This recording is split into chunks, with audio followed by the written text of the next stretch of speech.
에 대한 기록입니다. 이제 바울이라고 하는 한 사람이 예수님을 만나게 되어졌고, 그리고 그 예수님으로부터 받은 그 복음에 대한 진리를 아시아에 있는 여러 교회와 그리고 마게도냐 지역에까지 증가하게 되어져가는 그런 여정들을 자세하게 기록을 해주고 있는 그런 내용입니다.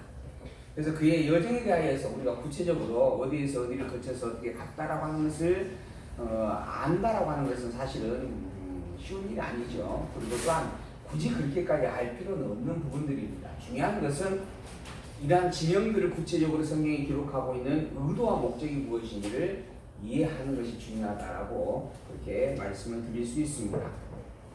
하나님께서 왜 사도 바울의 이러한 여정의 발자취들을 거쳤던 그 지역들에 대한 일들을 그 지명들을 이렇게 자세하게 기록을 해주는 것인가? 이 모든 일들이 실제 사실이라고 하는 것에 대한 강조점입니다. 이 모든 것들이 실제 있었던 일이고 그 여정 속에서 바울이 어떠한 말을 했으며 어떠한 삶을 살았는가라고 하는 것을, 그리고 그러한 일들이 실제 있었던 일들이라고 하는 것을 말해주기 위하여 그렇게 자세하게 기록을 했다라고 하는 것이죠. 이 여정에 대한 내용들은 바울의 2차 전도 여행이고, 이제 이어서 3차 전도 여행의 여정까지 함께 오늘 본문을 통해서 우리가 살펴가보게 되어질 것입니다. 사도 바울이 처음에는 예수님을 부정하는 자였습니다. 그리고 예수가 그리스도라고 하는 것을 믿는 이들을 잡아 감옥에 가두고 죽이는 일에 아주 적극적으로 나섰던 인물이었습니다. 그런데 그러한 바울이 이제 예수님을 직접 보게 되어졌고, 그리고 놀라운 표적을 경험하게 되어졌고, 그리고 예수님께서 가르쳐 주신 말씀을 듣고 그 말씀이 참되다라고 하는 것을 확증하게 되어짐으로 말미암아 그 모든 삶의 여정을, 그동안 살아왔던 삶의 여정을 180도 바꾸게 되어집니다.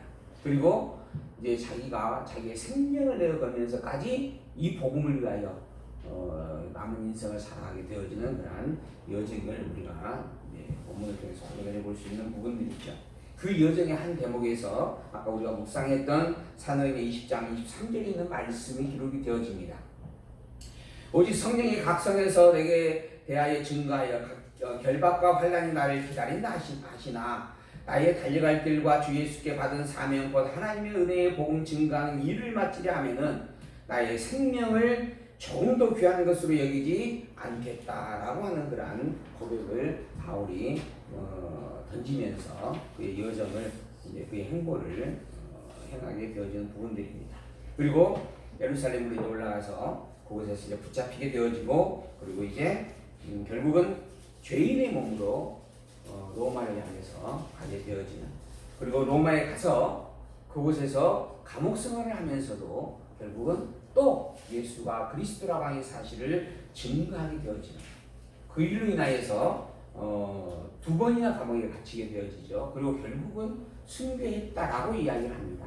그런 여정들에 있어서 그런 내용들을 이제 오늘 우리가 사도행전 내용을 통해서 살펴보게 되어질 것입니다. 이 사도행전에 대한 기록의 내용의 범주가 오늘 우리가 이제 16장 6절에서 21장 16절에 기록되어 있는 말씀 가운데 아까 읽어보았던 18장 18절에 있는 말씀부터 이제 살펴보게 되어질 겁니다.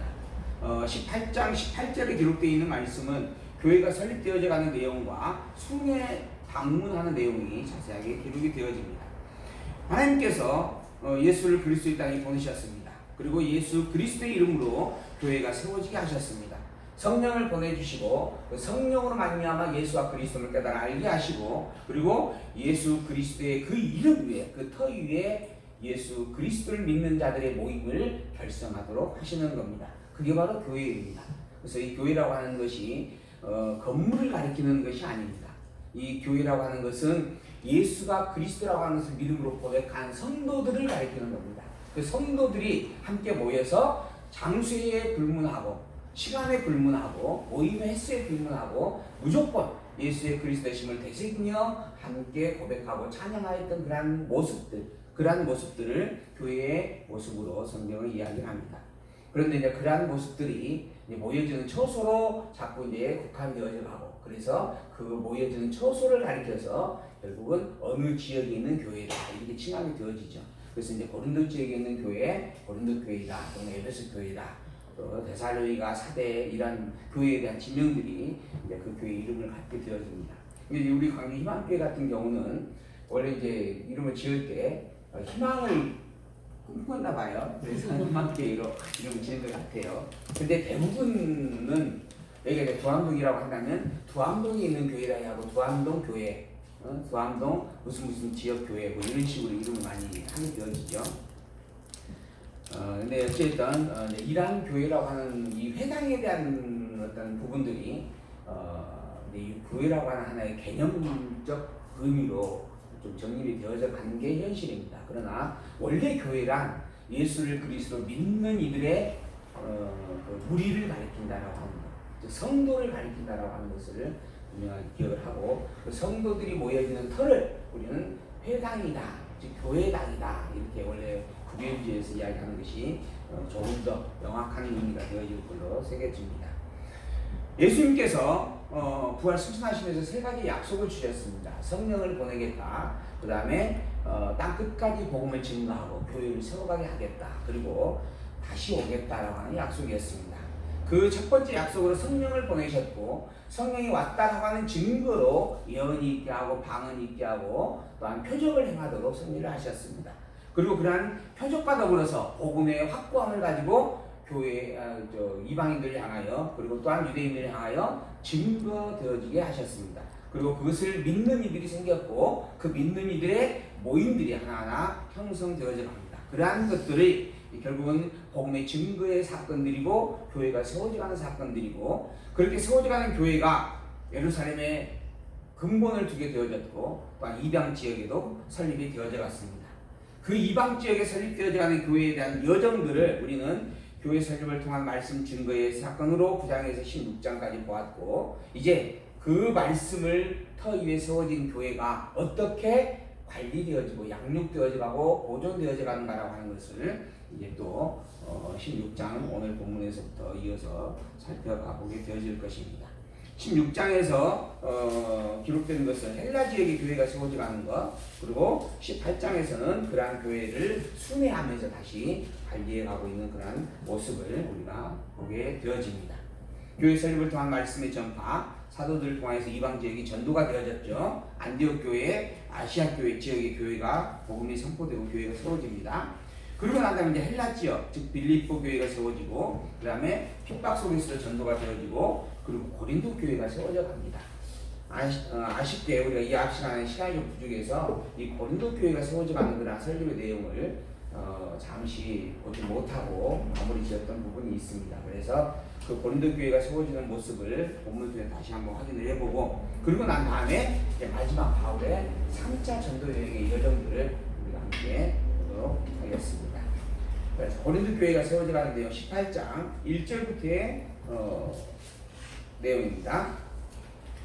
18장 사도행전 18장 1절 이후에 바울이 아덴을 떠나 고린도에 머물게 되어졌다. 그러죠. 그곳에 아굴라라는 본도에서 난 유대인 하나를 만나니 글라우디아가 모든 유대인들을 명하여 로마에서 떠나라 한 거로 그가 그 안에 브리스길라와 함께 이달리아로부터 새로 온지라. 이달리아로부터 이제 이렇게 옮겨왔다라고 하는 거죠.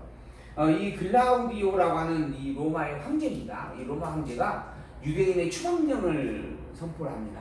유대인으로 말미암아 소요가 있게 되어졌고 로마에서 그래서 이 로마에 유대인들이 없게끔 하려고 유대인들 로마에서 다 나가라고 추방령을 선포하게 되어졌습니다. 그때 이 아굴라라고 하는 사람이 그 안에 브리스기라와 함께 이 로마를 떠나서 가게 되어졌다. 고린도 지역으로 가게 되어졌다라고 하는 겁니다. 그 바울이 그에게로 가게 되어졌고 업이 같음으로 함께 거하여 일을 하니 그 업은 장막을 만드는 일이었다. 그러니까는 바울도 장막을 만드는 기술을 가지고 있었다라고 하는 부분인 것 같고요. 마침 그러한 일에 협력할 수 있는 부분이 되어져서 누구죠? 브리스길라, 그 다음에 아굴라 이 부부와 함께 장막을 기르면서 지내게 되어졌다라고 하는 겁니다. 그리고 안식일마다 바울이 회당에 모여가지고 강론을 하고 유대인과 헬라인들을 고민하였다. 이 안식일은 그 당시로 말하면 지금으로 말하면 토요일입니다. 이 토요일마다 그 당시 유대인들은 안식일을 지키라라고 하나님의 계명의 말씀 따라 매 토요일마다 회당에 모여서 하나님의 말씀을 상고하고 그렇게 보냈던 부분들이 있습니다. 그래서 그 안식일 날 회당에 가서 모여있는 사람들을 향해서 예수가 그리스도라고 하는 것을 증거하는 그 일에 전념하게 되어졌다라고 이야기를 하는 것이죠. 사실 예수가 그리스도라고 하는 이 말을 증거하는 것이 회당에서 어울리지 않는 일입니다. 왜냐하면 회당은 율법주의 유대인들이 중심이 되어져 가지고 구약 성경을 읽고 그거에 관계된, 특히 모세 오경에 관계된 율법을 가지고 설교하는 그런 장소들이었습니다. 그리고 그 설교의 내용은 사실 윤리적이며 도덕적이며 사회 규범적인 내용이었습니다. 살인치 말라 하는 말씀을 가지고 살인하면 안 된다라고 가르치는 그런 내용들이었다라고 하는 것이죠. 근데 그러한 모임에 나와가지고 구약의 성경의 말씀을 읽고 난 다음에 그것에 대한 해석으로 윤리 도덕적 개념이 아닌 복음으로 이야기를 하고 있었다라고 하는 거죠. 그러니까 그것이 참 새로운 일일 수밖에 없고 또 그걸 수용하는 것도 쉬운 일은 아니었을 부분으로 이렇게 여겨집니다. 그러나 끊임없이 반복해서 왜 그게 윤리 도덕적 관념의 말씀이 아니고 예수가 그리스도라고 하는 말씀의 증거인가라고 하는 것을 바울이 끊임없이 설명을 하게 되어지고 그러한 설명들이 계속 증거되고 확인되어져 나아갔다라고 하는 내용의 말씀이죠. 자, 그러한 상황에서 실라와 디모데가 마게도냐에서 내려옵니다. 그리고 바울과 함께 이제 합류하게 되어지는데 바울이 하나님의 말씀에 붙잡혀 유대인들에게 예수는 그리스도라고 밝히 증거를 했다라고 하는 거죠. 그러니까 성령의 감동을 입고 바울이 분명히 선포하는 겁니다. 율법을 읽고 대부분은 다 윤리 도덕적 관념의 강의를 하는데 바울에 대해서는 오직 그 모든 말씀의 중심과 본질이 바로 예수가 그리스도라는 것을 밝혀주는 이야기다라고 증거를 해갔다라고 하는 것이죠. 저희가 대적하여 회방을 합니다. 그동안 자기들이 알았던, 자기들이 들었던, 자기들이 배웠던 것과 너무 다른 이야기를 하는 거죠. 그래서 바울에 대한 부분을 대적하고 회방을 합니다. 그러자 바울이 옷을 떨어 가로되 너희 피가 너희 머리로 돌아갈 것이 나는 깨끗할 것이다 라고 이야기합니다. 그러니까 나는 너희들이 분명하게 본질, 참된 뜻을 알려주었다. 그러나 그것을 받지 않는 것은 너희들의 잘못된 일이다 라고 하는 의미의 내용입니다. 이후에는 내가 이방인에게 가겠다라고 또 선포하는 거죠. 그러니까는 복음이라고 하는 것이 유대인들에게 먼저 선포가 되어졌고 또 회당은 다 유대인들의 모임들입니다. 그러니까는 회당을 통해서 복음이 증거되어진 것은 그 우선권이 유대인들에게 있었다라고 하는 거죠. 그런 의미에서 유대인들은 아주 큰 축복을 누린 자들입니다. 제가 전에도 말씀드렸지만 이 지상에 존재하는 모든 인류 가운데 유일하게 선미라고 하는 칭호를 가졌던 존재들이고 하나님의 백성이라고 하는 하나님의 직접적 주권의 섭리를 경험한 자들이었습니다.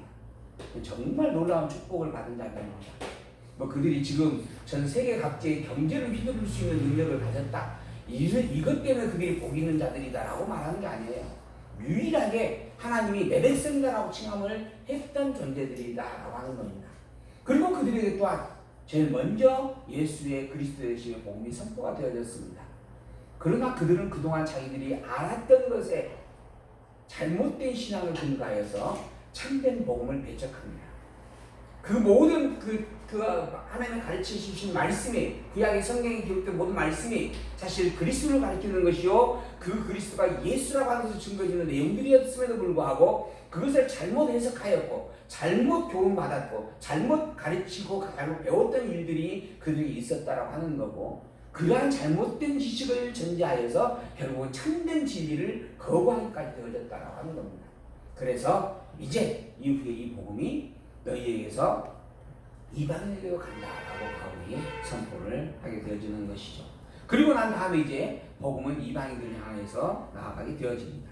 바울은 거기서 옮겨 하나님을 공경하는 디도 유스도라는 사람의 집에 들어가니 그 집이 회당 옆이었어요. 그러니까는 개인 집으로 간 겁니다. 이제는 회당이 아니고.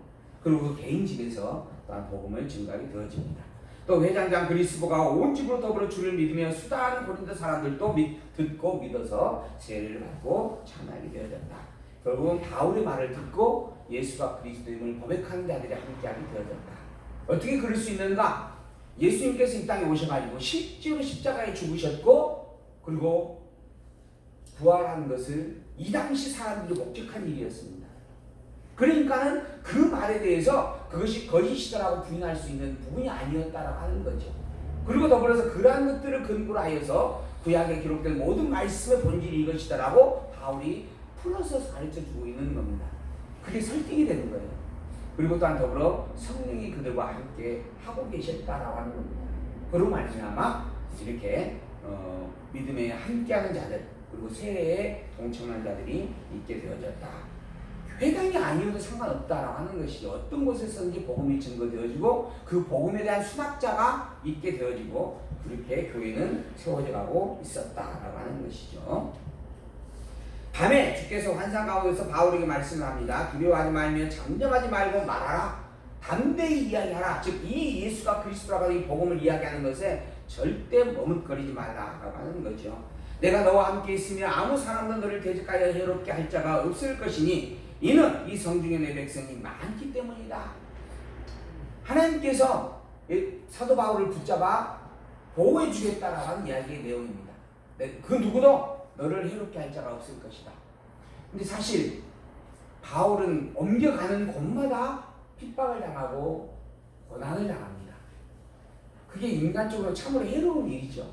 그럼 여기에서 해롭게 할 자가 없다라고 하는 말은 무슨 뜻일까? 무슨 뜻이겠어요? 너를 괴롭게 할 자는 있어도 너를 죽일 자는 없다 이런 뜻이에요. 너를 죽일 자가 없다. 너로 하여금 죽지 않도록 내가 지키고 보호하겠다. 더불어 나를 믿는 무리가 이곳에 많다라고 하면서 위로를 해주는 거죠. 혹여 이는 내 성중에 내 백성이 많음이라. 그러니까 많은 지금 하나님을 믿고 예수가 그리스도라고 하는 이 신앙을 믿는 자들이 많은 무리가 있기 때문에 그 숫자로 인하여서 바울이 죽지 않고 보호된다라는 이야기인가? 그런 의미로도 본문을 해석할 수가 있거든요. 그리고 숫자 때문에 바울이 복음을 증거하는 그 일에 정말 적극적으로 나설 수 있었던 것인가? 그러지 않죠. 오직 하나님의 보호 속에서 더불어 하나님께서 교회를 세워나가고 있는 이런 험난한 사건 속에서 바울을 지키고 보호했다라고 하는 것은 분명한 일이고, 그러면 왜 내 백성이 많다라고 하는 말씀으로 권면하고 있는가? 그것은 바울로 하여금 이 복음이 너 혼자만의 복음이 아니고 이 복음의 참 진리와 더불어 함께할 자들이 너 주변에도 하나님께서 준비해 놓은 일이 있다라고 하는 것을 위로해 주기 위해서 그렇게 말씀하시는 것으로 이해되어질 부분들입니다. 이에 1년 6개월을 유하면서 그들 가운데 하나님의 말씀을 계속 가르쳤다. 1년 6개월 동안 그곳에 머물면서 하나님의 말씀을 예수가 그리스도라고 하는 것을 끊임없이 가르쳐 주게 되어졌다. 갈리오가 아가야 총독 되었을 때 이제 아가야의 총독이 바뀌는 겁니다. 그러니까 갈리오라고 하는 사람이 이제 총독으로 온 거예요. 유대인이 일제히 일어나 바울을 대적하여서 재판 자리로 데리고 끌고 왔습니다. 그러니까 총독이 바뀌니까 새로운 총독, 즉 바울에 대해서 잘 모르고 있는 사람 총독에게 이 고소를 한 거예요. 바울을 끌고 온 겁니다. 그래가지고 말하되 이 사람이 율법을 어기어 하나님을 공경하라고 사람들을 권한다라고 이제 주장하는 거예요. 율법을 어기고 이게 율법이 아닌 다른 것으로 하나님을 공경하라고 가르치고 있다. 이제 이렇게 재판을 걸게 되어진 겁니다. 그러자 바울이 입을 열고자 할 때 갈리오가 유대인들에게 이르되 너희 유대인들아, 만일 무슨 부정한 일이나 괴악한 행동이었으면 내가 너희 말을 들어주는 것이 가하거니와 만일 문제가 언어와 명칭과 너희 법에 관한 것이면 너희가 스스로 처리하라. 즉 종교적인 문제면 유대인들 너희들이 알아서 해라. 그건 내가 관여할 일이 아니다. 이렇게 새로운 총독이 판단을 내리는 부분들입니다. 나는 이러한 일에 재판장 되기를 원치 아니하노라 하고 저희를 재판장에서 쫓아내니 모든 사람의 회장당 소수대를 잡아 재판자리 앞에서 때리되 갈리오가 이 일을 상하지 아니하였다. 그러니까는 고소를 해서 새로운 총독이 뭘 모르니까 그 총독에게 바울을 모함을 해가지고 고소를 해서 바울을 어떻게 해보려고 했는데 총독이 전혀 관여치를 않은 거죠. 그래서 결국은 그 억하심적으로 그 바울에게 자리를 내어주었던 회장장이를 대신 붙잡아다가 때렸다 라고 하는 그러한 이야기입니다. 결국은 바울의 해를 당치 아니하고 또 복음을 증거하는 그 일을 계속할 수 있게 되어졌다라고 하는 것이죠. 이처럼 바울을 통하여서 복음은 끊임없이 계속해서 전파되어지고 증거되어져 갑니다. 그러한 복음이 이제 로마 지역에 마게도냐 지역을 향해서 계속 증거가 되어져 갑니다. 이게 이제 헬라 지역에 대한 교회의 설립과 더불어 교회의 순방에 대한 사건으로 이어지는 내용의 말씀입니다. 그게 18장 18절부터의 말씀입니다. 이 지도는 바울이 1차 전도 여행을 했을 때의 지도의 내용입니다. 바울이 처음에 이 섬 구브로 섬에 가서 이곳에서 복음을 증거하고 이 근대 아시아 지역 근대에서 복음을 시작했던 그런 내용들입니다. 이게 똑같은 내용을 조금 더 단순화해서 보여주는 지도고요. 이게 이제 두 번째 바울의 2차 전도 여행입니다. 바울이 안디옥을 거쳐서 이고니온, 거시디아, 안디로, 드루아, 그 다음에 이제 데살로니가, 베레아, 마게도냐 지역, 그 다음 고린도 교회까지, 아덴 고린도 교회까지 가가지고, 이 아덴에서는 알지 못하는 신이라고 하는 그 신이 있었던 곳입니다. 그곳에서 또한 설교했던 그런 내용도 있고요. 그렇게 해가지고 돌아갔던 그런 2차 전도 여행의 내용입니다. 이것도 조금 단순하게 표현되어 있는 똑같은 지도고요. 근데 이게 3차 전도 여행이에요. 3차 전도 여행지입니다. 바울이 안디옥에서 시작을 해가지고 한 바퀴 다 돌아요. 그동안 이제 전도했던 모든 교회들을 싹 이제 훑으면서 돌아다니는 거예요. 이게 이제 순회 방문입니다. 3차 전도 여행은 새로운 곳을 전도한다는 의미보다는 그동안 전도했던 교회들을 돌아다니면서 복음을 굳게 다져주는 그런 섭리를 행하게 되어집니다. 그래서 내가 전에 너희들에게 했던 말을 기억하느냐, 이 말을 절대 잊지 말고 그 말을 늘 되새기면서 굳게 서기를 소망한다. 이러면서 이제 돌아다니는 거예요. 왜 그러는가? 이 여정을 마치면 예루살렘을 거쳐서 로마로 갈 것을 바울이 알고 있을 것입니다. 이게 이제 로마로 가는 여정입니다. 여기에 보게 되어지면 이제 예루살렘 올라가서 예루살렘에서 이제 배를 타고 이제 끌려가게 되어지는 거예요. 여기에서 풍랑을 만나요. 그래서 지그재그 여기 표시가 되어 있더라고요. 그리고 난 다음에 이 섬에 들어가서 섬에서 독사에게 물리죠. 그리고 난 다음에 이제 거기서 살게 되어졌다가 이제 결국 로마로 가게 되어지는 조금 더 훤한 지도인가요? 비슷비슷하네요. 근데 지도가 있어서 제가 보시라고 참고해 드렸던 부분들입니다. 오늘 본문이 이 여정에 대한 내용들을 이제 기록하고 있는 부분들입니다. 자, 18장 18절 아까 우리가 읽어보았던 내용인데요. 자, 그곳에서부터 다시 한번 본문을 살펴보도록 하겠습니다. 자, 에베소 지역의 교회가 설립되어진 이 역사적인 사건이니까 이거는 읽어보시는 부분에 중점을 보심으로 이해를 하시기 바라고, 저는 이 사건 속에서 우리가 조금 더 주의 깊게 생각해 볼 수 있는 내용들만 가지고 말씀을 좀 나눠볼까 그렇게 생각을 합니다. 바울은 더 여러 날 유하다가 형제들을 작별하고 배 타고 시리아로 떠나갈 새 브리스길라와 아굴라도 함께하였다. 바울이 일찍 서원이 있으므로 겐그레아에서 머리를 깎았다. 이게 바울이 머리를 깎았어요.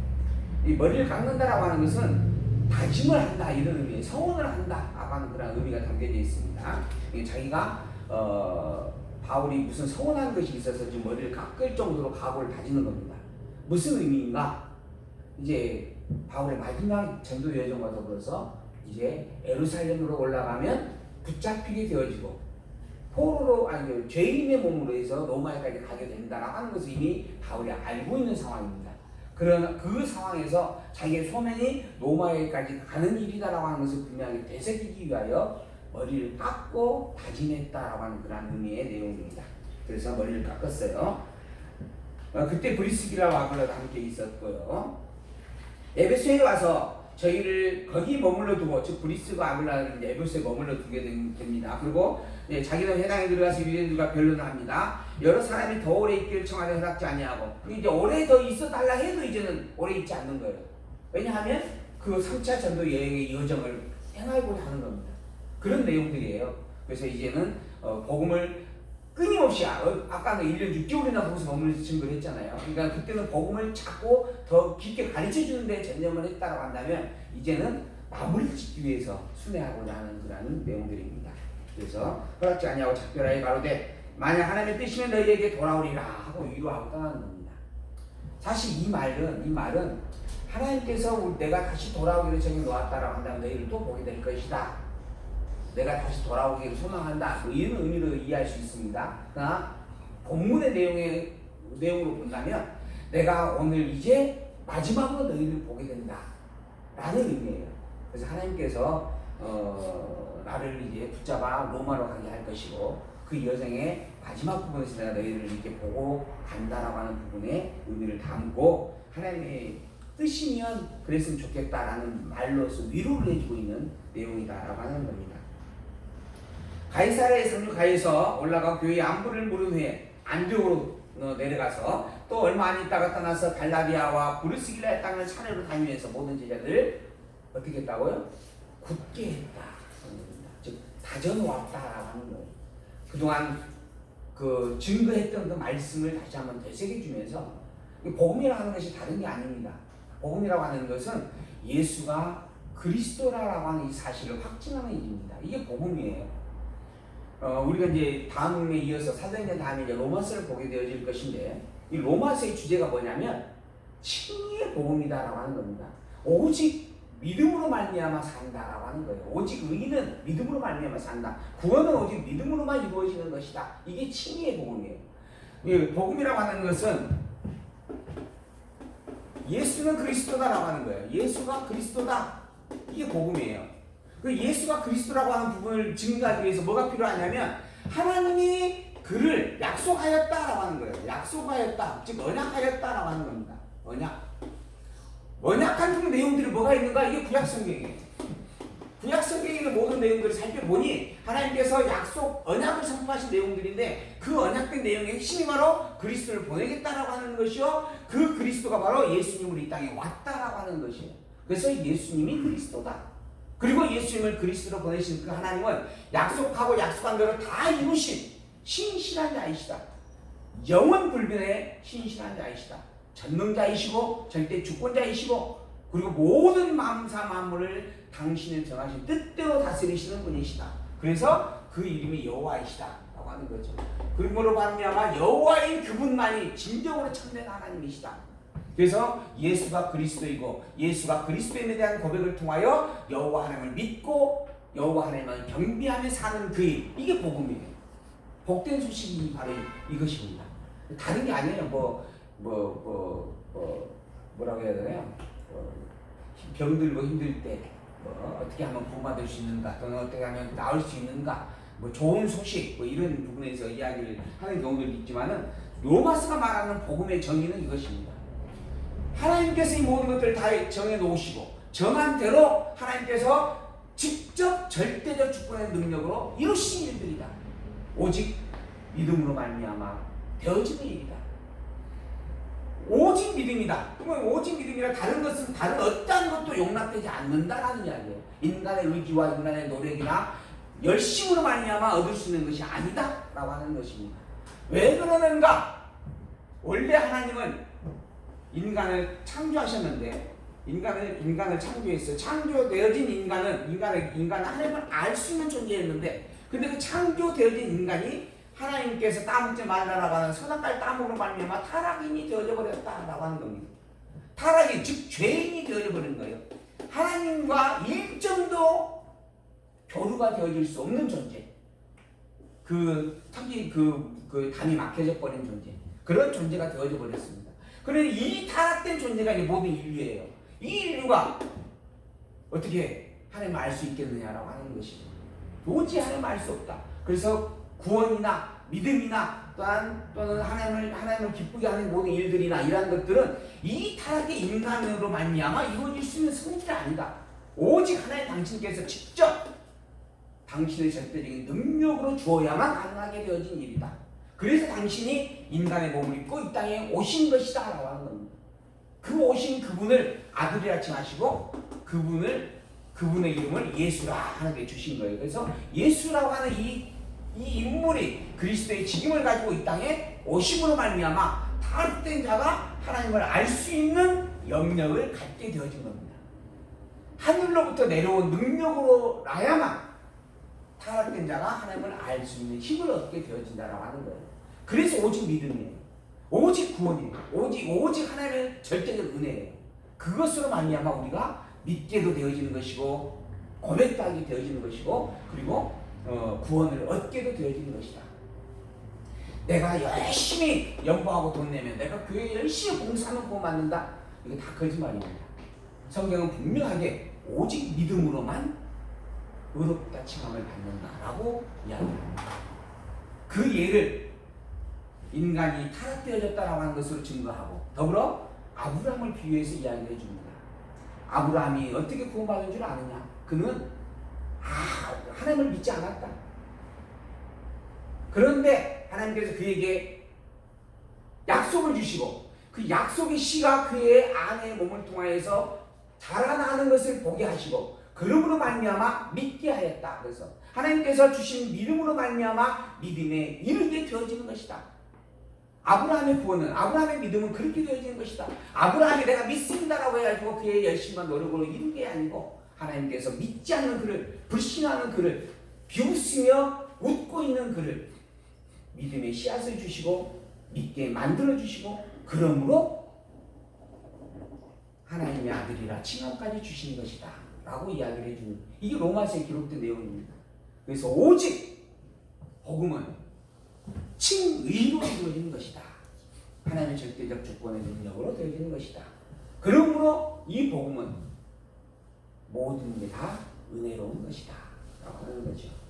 그런 은혜의 복음을 가지고 있는 너희가 어찌 그 은혜를 알지 못하고 사느냐? 어찌 자꾸 자기의 욕심을 드러내면서 자꾸 싸우고 그리고 분파를 만들고 분쟁을 하느냐? 이 고린도 교회예요. 고린도서의 이야기입니다. 이건 성도로 삭감치 못한 일이다. 하나님을 안다면 그럴 수 없는 일이다. 그러면서 다시 한번 너희가 가진 복음은 오직 하나님의 은혜로 되어진 것이다. 이게 갈라디아서의 내용입니다. 그래서 로마서, 고린도전서, 갈라디아서를 우리가 교회에 양육되는 말씀이다라고 이야기를 해요.